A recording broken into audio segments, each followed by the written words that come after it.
So I'm with Suzanne Bartle-Haring of The Ohio State University. Yes, the. Mm-hmm. And talking a little bit about her philosophy in working with students.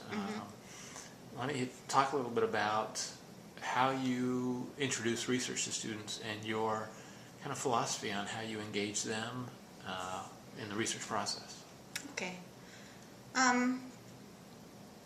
I guess it's in contrast to some other models where you basically are told what you're going to do.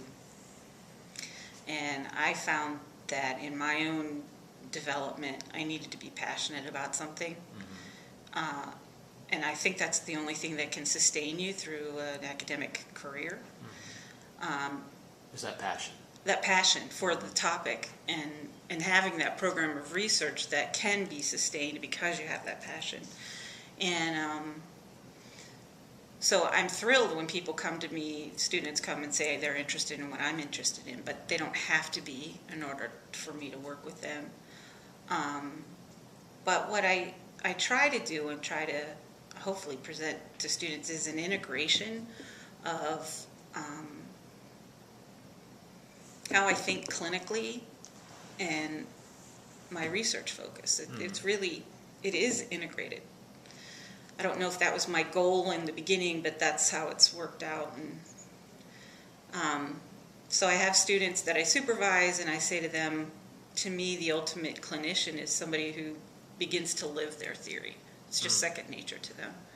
And I think as you're developing that, you can also be developing whatever it is you're interested in as a researcher, too, so that you may not actually be studying the theory or whether it works or is it effective, but there's something in the theory or how you think about clinical work that could drive your research. And so I try to, hopefully they see that from the beginning, but that's what I try to do. And so whatever the topic is, it doesn't matter as much as the process to me, that whatever they're passionate about is going to sustain them, but what's behind it is the that integration of this theoretical perspective they may take in therapy and how that may inform their choices. Okay. Does that make any sense? Yeah. You had talked about, I like this idea of passion that you're talking about. And you had talked about, I guess you went to school at the University of Connecticut. Yeah. And that there was an individual faculty member there who studied, I can't remember what you said, parental warmth and parental warmth and distance. I don't know. Rejection, rejection and will you talk a little bit about your experience with that and your first introduction to that individual? Yeah, he was in. I took his. I can say his name, Ron Roner. So I took a class with him, and there was two of us, and he still stood up and lectured, but. He said he was proud of the fact that he, beginning with his master's degree, was looking at parental warmth and rejection. I think, he created a measure. And it continued through his dissertation, and this was like 20, 25 years later, and he was still doing the same thing. And I originally thought, he's got to be bored by now. This is crazy. Yeah, I mean, parental warmth and rejection wasn't the biggest thing for me, but it still is, and he's still working at it, many years later. And lo and behold, now that I've been at the university for way too long, I'm doing the same thing too. From my master's thesis, I collected multiple perspective data. I don't know what I was thinking as a master's student.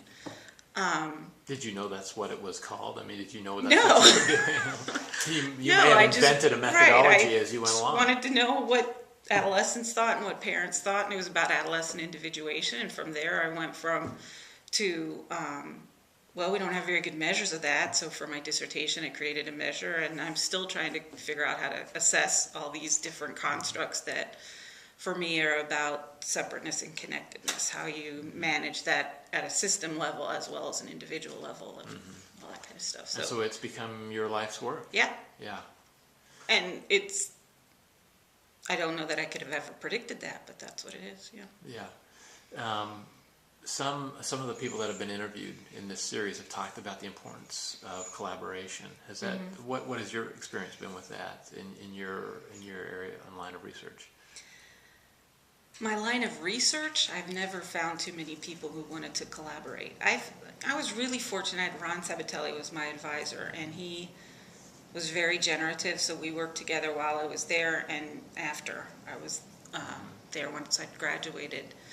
So I've collaborated with him. I've collaborated with some people at Ohio State. Like Steve Gavazzi is also on the faculty, and we sort of grew up together. We went to Penn State, we went to UConn, so now we're both the same place.